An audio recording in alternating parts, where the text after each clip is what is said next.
Okay, so today I'll do another recap episode like last part I did on my Absolutist philosophy character from a lot of Absolutist philosopher character from some of like my role play and short stories and stuff in the past. And so one of the most recent ones I guess I did of it that you could check out on my second channel, just as an example of like what I'm talking about, is like where I try to take some of this Absolutist philosophy and I apply it to like create a character and sort of act it out. So that would be, I just did it in GTA RP, and the funny thing with that one is I almost didn't need to interact with other people because I was just walking around talking to myself, kind of like what I'm doing now. So let me go over some of my best quotes from that character type, basically, that I've done over the years. Copyrighted, of course, but I don't know to what extent that works on YouTube. But like, I'm the type of dude who needs to copyright my YouTube titles because I have so many quotes in there that are, whether you think they're memorable or not, it's just I have a lot of quotes in my titles. So arrogant, or because of something else. Like there's opposite interpretation. Oh, you don't make eye contact because of blank, because you're dishonest, or because you're somehow not confident. But what if it's something else? Something else, right? You're aware of the nature of the process, so there's no need to look at what other people are trying to show you to try to control you and influence you. You already see through it, right? There's no need to look at. This is kind of how I frame the quote, right? Like somebody will ask them, why aren't you making eye contact, or why don't you make eye contact? And then they would say, I don't need to look at those who I can already see through, right? I don't need to look at you when I can already see right through you, right? I don't look at people, I see through them. So that's one of my favorite quotes, or one of my best quotes from this. And then, what were some of the other ones? Like obviously the title that I'm using here is like, oh, you're talking to yourself. Or either they could be observing. There's like two scenarios in which I wrote this scenario, right? Or this line, I mean. One is where they're observing somebody else, right? So somebody's talking to themselves and somebody else ridicules that person for talking to themselves. And so the absolutist here is just the observer, like, oh yeah, they're talking to themselves, so what? Right? It's called thinking. You should try it sometime. It's the same thing, right? There's nothing wrong with it, but we condemn it in society because we want to try to censor thought and control everything. But the other scenario is where the absolutist philosopher themselves is doing that. Like, oh, like I'm talking to myself right now, even technically, if I don't have viewers in here, whatever. Like, it's the same principle. It's somehow considered more acceptable in that capacity, though. Like, oh, look, I'm streaming, or oh, look, I'm recording a video. But it's the same principle. It's like, right, rather than focus on the content of what is being said. Is it a good idea? Is it not? Is it something valuable or not? Hey, your girl, how's it going? That's a long name. It's like, talking and thinking are the same thing. It's just like, one of them, you rely on other people and have to dumb it down. Show your shoes on camera. I guess I could do it, but not when I'm driving. Like, what do you want me to do? Kick my foot up on the dashboard here? Show my shoes on camera. Like, why though? No, but what I'm saying is, like they're talking to themselves, and then it's like that's somehow a bad thing. It's like, yeah, talking to myself. This is like how they would say it. Yeah, it's called thinking. You should try it sometime. So it turns from seeming a negative for yourself to a positive. Like, oh, you should try it too. Why should we be afraid of thinking? Squeaky, squeaky, squeaky. Oh, that's probably the sound of the car if you're hearing something squeaky. Not my shoes. Where am I going? I'm in Syracuse, towards, like, part way between Syracuse and Albany, basically. Positive vibes. But yeah, that was another quote, and then some of the other ones, like, kind of just like their mindset. So again, think about this character. We're going to paint them one step at a time. They don't make eye contact because why? They don't look at people, they see through them. Or again, talking to themselves or thinking to themselves, right, is better than social interaction because they have to dumb it down to a lowest common denominator instead of doing the same thing but just at a higher level. Or, this would be kind of a mindset of theirs. Like, anybody can just reinforce and regurgitate the current era of human civilization and contrivance. But what they would say is, they're aware of the larger process. They're aware of that, like, you would have, in any era, you could just go along with it and say, oh, that's normal, but whatever's normal is just mediocre. It's just going along with atrocities or a tyrannical government or something like that. It smells like straight sturgeon in here. So, yeah, that's what we need, is like the artificial VR that with smells now, right, for the PS6 or something. I saw something on that, but I forgot when they're releasing it. It was like it'll be VR, but it gives you the smells in addition to the, whatever else. Augmented reality. And the way that you can do that is, obviously, you might think, oh, how would they be able to do it? But they have like a fixed number of scents in there already, right, for like every scenario. And so now it'll just draw upon it when you it'll draw upon it when you come into contact with something that's relevant. But yeah, like anybody can reinforce and regurgitate the contrived state of the current era of human civilization and the machination process, which is, the net sum of technology and the power structure and all this. And so the point is that anybody can just do that. Anybody can be normal. Anybody can be mediocre. Anybody can just do, half-mass functionalism, zero-sum means, right? You can struggle against it. You can try to overcompensate for it. But their awareness of the larger process would prevent them from doing that. So what that's framed as is, oh, it's the inability, right? Like, oh, you lack the ability to do this absolute, not that it isn't absolute, right? So there's so many things that they would question, but it shows you how overextended our society is that we don't even think like that. They'll go out and live in the woods, and they'll pick berries, and like, they don't need anything, right? So that's the minimalist interpretation. Then the other side of it could be, okay, they'll exploit contrivance. They'll exploit the artifice of other people that they're controlled by. Not that they really consider themselves controlled by it themselves, but it's kind of like, they're aware of the nature of the process. Like, oh, everything's just artificial and just a means to control other people. But somehow on an individual basis, we treat that differently. Like, oh, this person's nice or honest, but they're only doing it because they want something, or it's only part of a, structure that is trying to control you. So what does that do is that, oh, they might exploit it, but they don't take it seriously, right? But because other people do, and they're kind of forced to endure that, right, then okay, everybody else is stupid, and to be aware of it is not to be above it. So it's not even that, oh, that makes the absolutist here smart, is that everybody else is stupid, but at least you're aware of it. Not that you're better, but you're aware of it, right? To be aware of it is not to be above it, one of my logical razors. So that's the difference, right? You can still be stupid or subject to some process, but there's a difference of being aware of it or not being aware of it, or insisting upon it, or kind of having some cognitive dissonance about it. But that's like the concession of the non-value state that I talk about, where people would basically accept it as absolute and a default. Like, well, the way of life in society right now is just unquestionable, and we just go along with it. And now it's just a matter of overcompensating for that imbalance, or like distracting ourselves or reinforcing it. Not about holding it accountable or questioning it or changing it or anything like that. So you have to realize you actively self-create it. So there's sometimes defeatist rhetoric with that, like, oh, what difference would it make if I just stopped going to this grocery store? It's not going to put Walmart out of business or whatever. But, right, the way that you look at that is, if everybody thought like that, then nobody would do it and nothing would happen. But if everybody thought like that, right, and everybody did that, then it would make a difference. So you can't have that perspective, right? You actively self-create everything that rules you. You buy a phone, and now the phone company is going to be a tyrannical entity in the future. Or, you support the very things that control you and rule you, and you create it. And it's kind of like the way that you can tell who rules an era. Sometimes this is an expression that isn't mine, but I have a similar one, like, the people you can't criticize are the people really in control. But my thing is more like the middlemen, or the people you go between, are the ones who hold real power. Like, you could make your own product and business and enterprise, and you could be a millionaire yourself. But what would you have to do along the way? You would have to appease and appeal to the existing people in power. So no matter who you are, you have to go through certain established structures and powers, right? You have to make sure you appease the government. This is how, like, a selective power structure is used.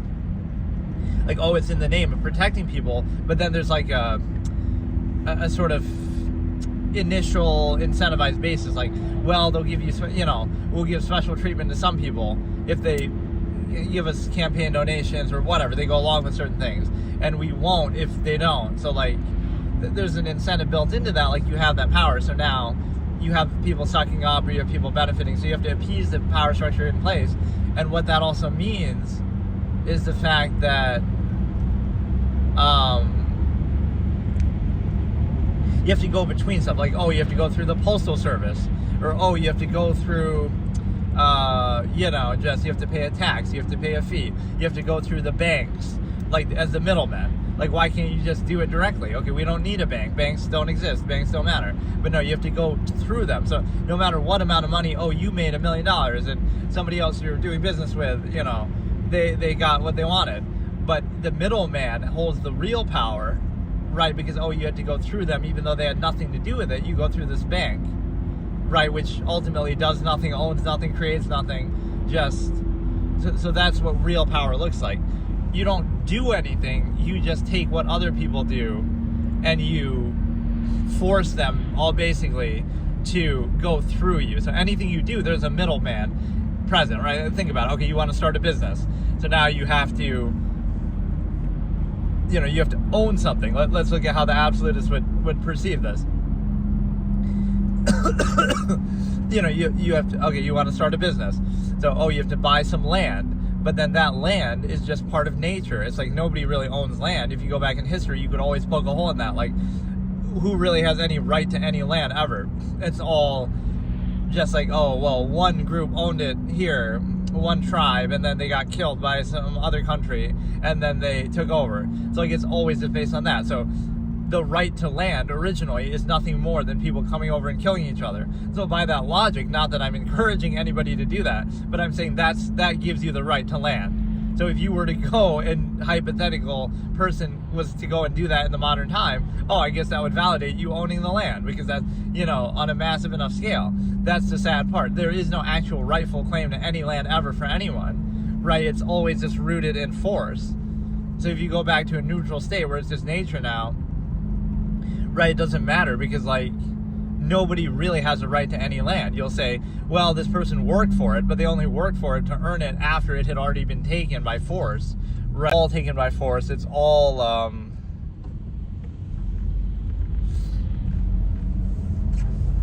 right. So at some point you might say, well, you just accept it, like that immoral thing that we would condemn now is done to achieve it, that we would not be allowed to do now ourselves, obviously. But because it was done, we just accepted it, and now we try to say, oh, well, we're going to be better than that now. But it never gave you the right to it in the first place. So that authority, that ownership, is not validated. It's not qualified. It doesn't mean you can't still play along and pretend, but it's not really based on anything. So it's, again, history is written by the victors, but it's something more than that. It's like literally someone, people came over here to the U.S. as an example. It doesn't matter. I'm not condemning one or the other. It's how the whole planet works. Like, oh, Europeans come over and kill a bunch of people and then take their land. And it's like, that's how history works. It's written in blood, like I say, and, whatever. But that's not the point. The point is that doesn't give anybody any rightful claim to any land or nature ever, right? There's never been that. So, but getting back to the point is like,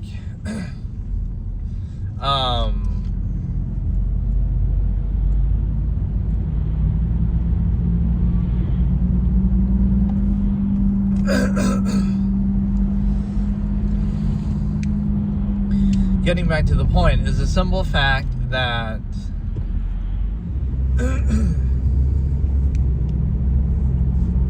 the absolutist, okay, you want to start a business, so you have to own land, which was taken, from someone who themselves took it, or just finders, keepers, whoever's first come, first serve, right? But at no point, so you can go back to a neutral state and say, oh, well, these people own the land because they worked for it within the society and then they paid for it, but who had the right to sell it to them? Or, like, where is the original authority to do that? You're like, oh, they worked for 20 years and then they paid this money for the land. Okay, cool. But, so you could do the same thing.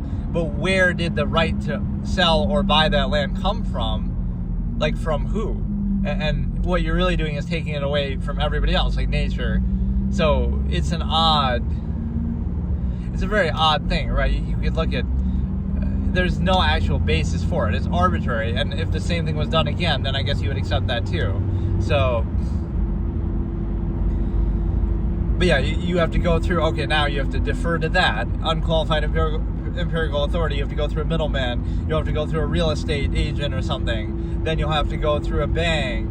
Then you'll have to go through, all these layers of unqualified middlemen who have all this power, right? It's basically a very explicit way of telling you that. Like, everything you do, everything in life, everything in the world is controlled. A value is controlled. And so you just have to deal with it. Even though it's unqualified, it's already established, so you just accept it mindlessly. Right, it's kind of, so you go through all of those things just to be allowed to do something yourself, and then you're just a cog in the system.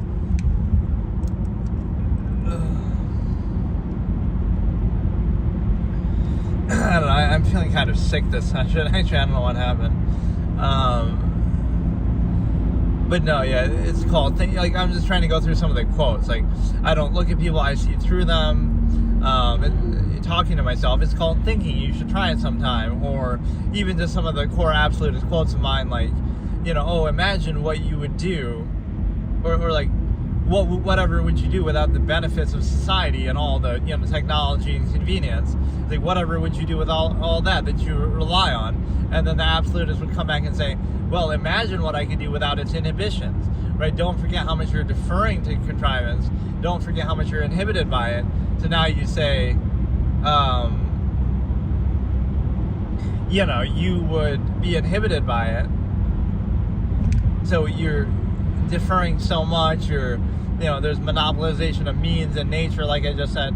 So what that tells you is that, again, that would be the exchange. Like, whatever would you do without the benefits and convenience of society? However would you survive? And then the absolutist would say, but imagine what I could do without its restrictions, without its inhibitions. It'd be more like Darwinism. It'd be more like earlier history. And even if you fall before that, okay, somebody else will kill you or whatever, you would be okay with it on the basis of, like, you'd be free to do so many things that you can't do. Then, like, nature is your oyster. You can just go and do whatever you want. Because you're saying, like, you don't want the benefits of society, but why should you have to defer to it? Right? It's like this imaginary thing that they create where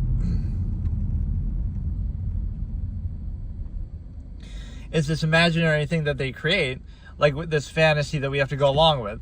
The world is cut up into these imaginary slices, just lines on the map kind of thing that we just invent. And you have to defer to that, even if you're not part of it. This is the part that completely falls apart, because it's one thing, okay, you don't want the benefits of society, so you just live outside of it, and you just, live off the land and mind your own business and pick berries or hunt animals. And it's like, you can figure it out. But you're not even allowed to do that, or there is no outside of society anymore. Everywhere of value, or anywhere, go to Antarctica, but everywhere would be like,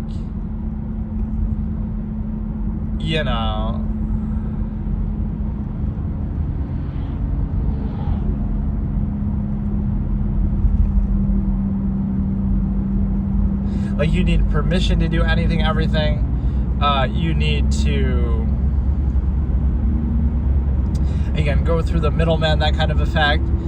But yeah, like that would be the expression, basically. Whatever would you do without the benefits of society, but imagine what you could do without its inhibitions and restrictions. So even if you're not part of it, you're forced to defer to it or be part of its influence. Like, you're out in nature and it's like, you're not allowed to even do that. You'll be trespassing or something like that. So you have to acknowledge society's imaginary property laws and, ownership, even if you're not even part of it.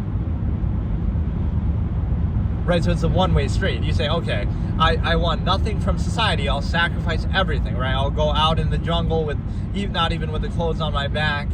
I'm just gone, right? I'm gone. But it still wants ownership over you. So it's a one-way street, right? Like, you sacrifice contrivance in society and you don't want anything from it. And you'll take care of yourself and you'll deal with it, whatever the conflict, struggles of nature are going to be. But so you're willing to live without it, but it's not willing to live without you, or it's going to overextend. It's going to say, oh no, but even though you're willing to sacrifice it, we're still going to bother you. You need a permit to do something here, you're trespassing here, you're,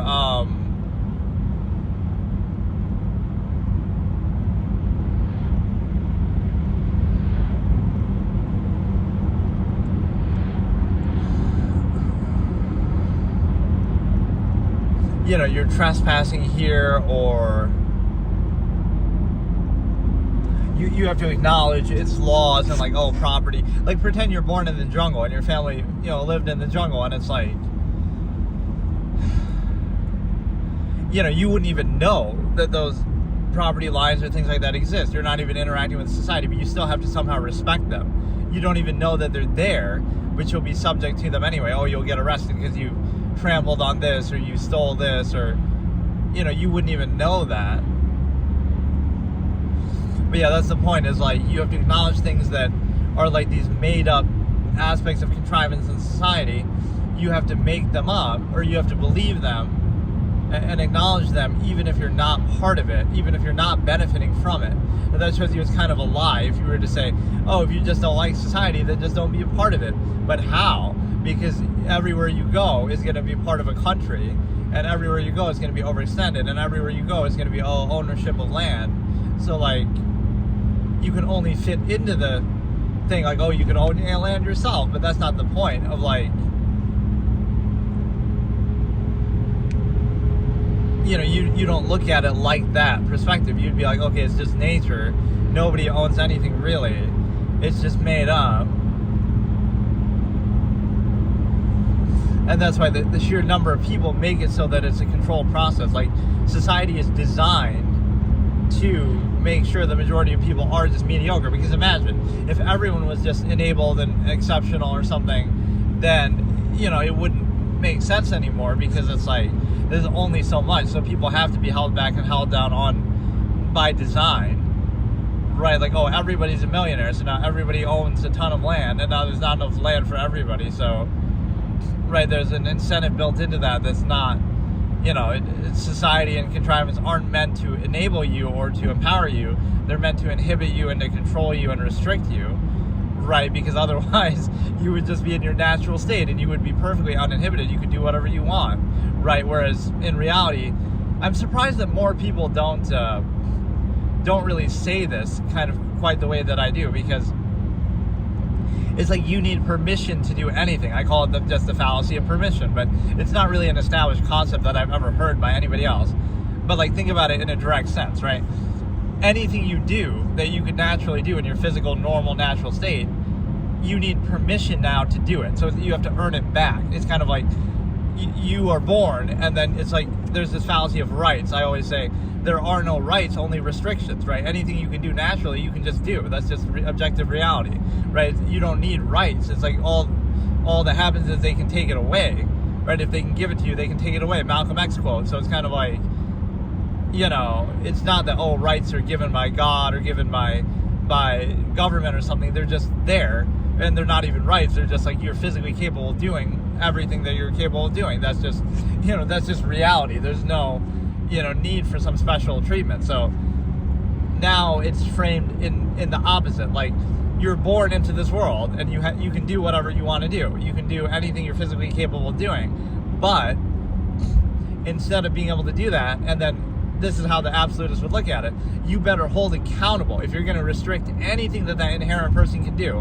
which is countless, basically anything you can think of, if you're going to restrict anything that person can do, you better have a good reason. It better be held accountable. They better have to agree with it or have a very, very good compelling reason to justify any minor slight inhibition of even one single thing that they can do, right? That would be the treatment. Like, you have to hold accountable the restriction, instead of the way we look at it in society that we're so heavily indoctrinated, false, absolute, inherent, contrivance response, is the fact that, have I done an episode on that? I think I mentioned it, but I don't know if I named an episode. That needs to be one of my titles, is the false, absolute, inherent, contrivance response. It's a mouthful of a term, but it's a very valuable one. But no, it's basically like, you know, treating your reaction to inherent reality as the reality. But what it comes back to is the fact that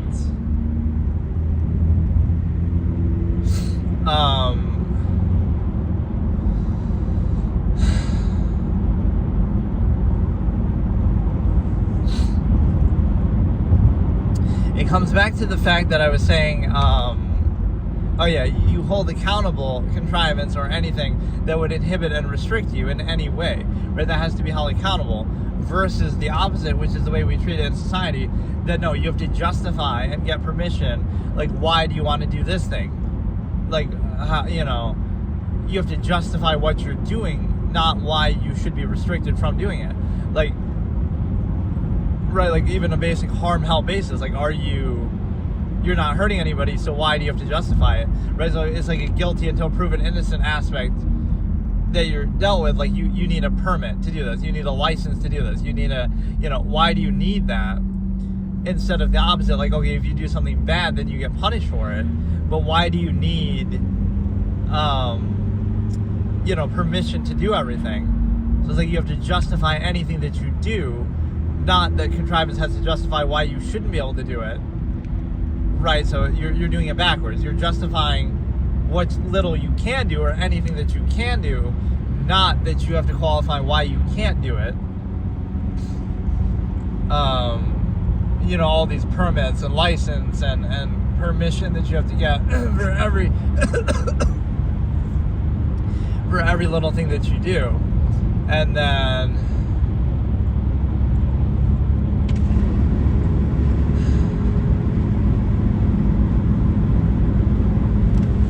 I don't know why I'm feeling so sick right now.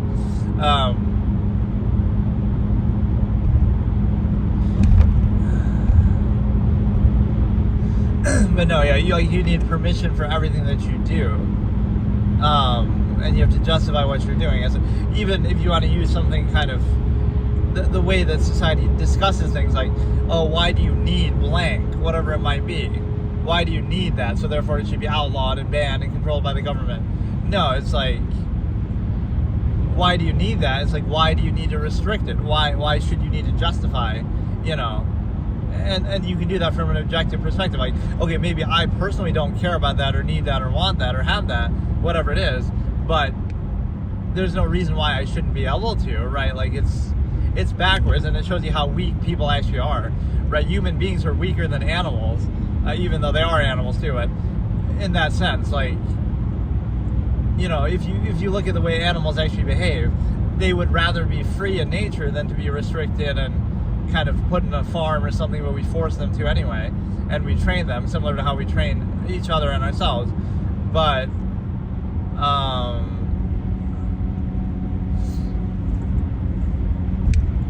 the problem with like specifying value is like, oh, you want to specify something and you think that it benefits you, like, oh, you're gonna possess something, you're gonna own something, you're gonna have your nice little picket fence plot of land in your little house, right? Or even like stimuli acme, you're gonna possess, oh, you're gonna be with this one person and struggle to maintain the illusion of it being absolute.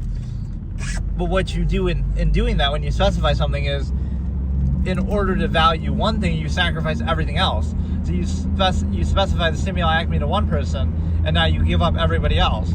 Or you specify like that ownership of like, oh, I'm gonna own this one piece of land, but then you're kind of trapped there. It's like your own self-created prison. Instead of, oh, I can go anywhere in the world and I can do anything in the world and I can be free. And it's like, you know?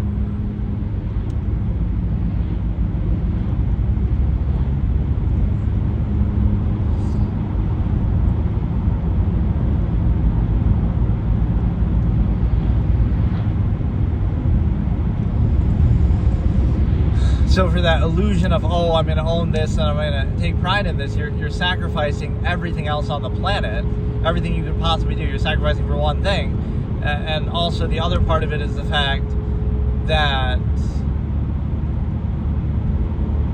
again, just that you have to justify what you do. So again, even if it doesn't apply to you, it's like the principle should be.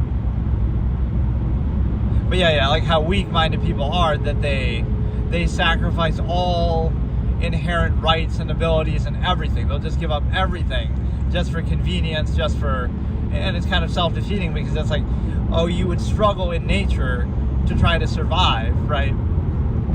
And so now you give up so much of your humanity, your ability to think freely, your ability to do so many things, right, that you're capable of doing. You give up so much just for what? Is it some higher standard, or is it just a way to train people and gratify them in a half-mast state? And so what it comes down to is the simple fact that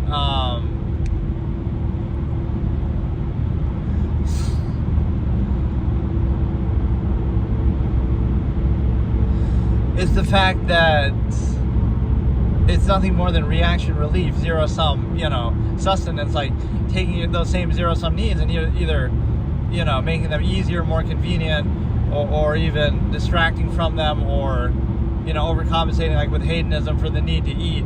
So you sacrifice so much just to achieve the same things that you would inherently do anyway. Like, it's not for some higher measure. It's like, oh, in nature you'd be, struggling to survive and get food and whatnot, so that you're doing the same thing. It's like you're just sacrificing everything for that. The same sort of thing you could do anyway, especially if, without the collective mass of people, you could do it anyway. Like,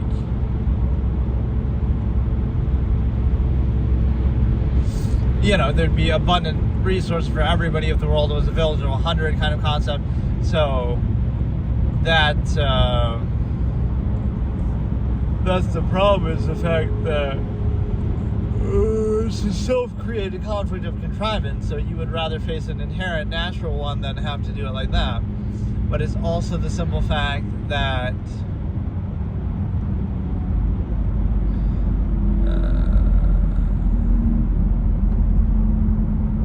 it's a simple fact. I don't know what that person, it smelled like straight sturgeon in here.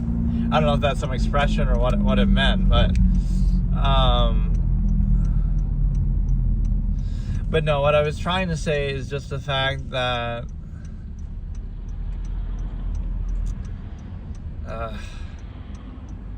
one bro's telling me to show my shoes, like we got to turn it into Quentin Tarantino fetish thing. Like, if I was a female streamer, yeah, show your shoes, like kick them up on the dash. That's really like Margaret Qualley in Once Upon a Time in Hollywood. But no, it's a situation where I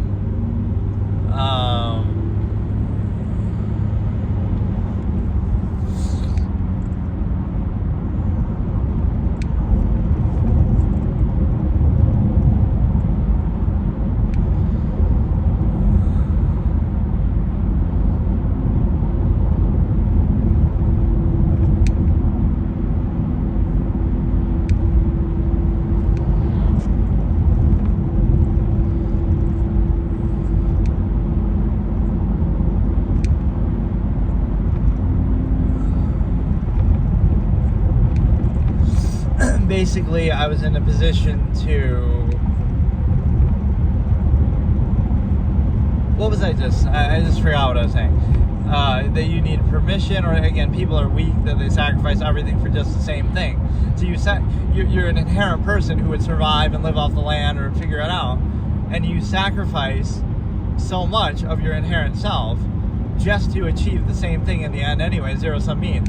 It might be more convenient, it might be more pleasurable, it might be more abundant, right? It might be somehow easier, zero-sum process, but it's the same thing. So there's nothing higher measure about that, but somehow we glorify or gratify things just to control ourselves or to be controlled, basically.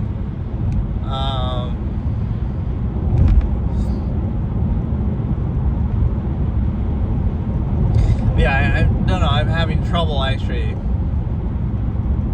doing this a little bit today. I kind of have to project my voice a little bit, so maybe that makes it a little harder for me, so I'm not feeling too good right now. I mean, I always do that, but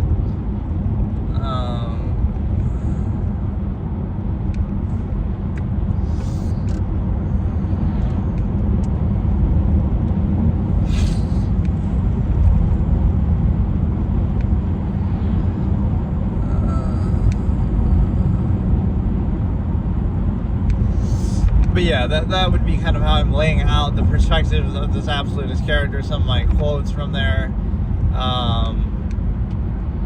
right, that they would say, in the sense that things that would govern their behaviors or how they think, how they act. And so I could put it to the test in some sort of RP type thing. Like, and I could just do it sometimes by being myself, because it's like, you know, you would just... I swear that came out very organically, like I said, in some of my playthroughs in the past, where I'm not role-playing a character, I'm just playing, you know, like you're playing a story game, so it's not like you're created your own character or something, but what it means is that, you know, it would come out, like how I'm kind of criticizing the characters and being an elitist victim blamer and stuff like that. There's an element of it that comes out like that anyway. Okay, I'll cut it short because like I said, I'll do this, maybe I'll do a third episode on this, but it's alright.